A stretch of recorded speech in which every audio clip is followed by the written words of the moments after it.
இடஒதுக்கீடா திமுக, கண்ணொளி வழங்கும் திட்டமா திமுக, பெண்களுக்கு கல்வியா திமுக, பெண்களுக்கு சொத்துரிமையா திமுக, போக்குவரத்து துறை அரசு போக்குவரத்து துறையை முத தனியாரிடமிருந்து அரசு போக்குவரத்து கழகத்தை உருவாக்கியதா திமுக, மகளிருக்கு இடஒதுக்கீடா திமுக, உள்ளாட்சி பதவிகளை 33% திமுக. நான் சொல்லிக்கிட்டே போகலாம். திமுகவை தவிர்த்து விட்டு இந்த திராவிட அரசுகளை பார்க்க முடியாது.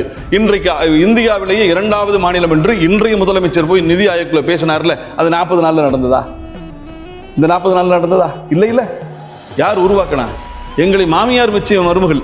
எங்களை பாராட்டினது யார் தெரியுமில்ல? நிதி ஆயோக் யாருடைய கட்டுப்பாட்டில் இருக்கிறது? நிர்மலா சீதாராமனுடைய கட்டுப்பாட்டில் இருக்கிறது. அவர்களே சொன்னார்கள் இந்தியாவிலே 2வது மாநிலம், வளர்ச்சியுற்ற மாநிலம் தமிழ்நாடு என்று.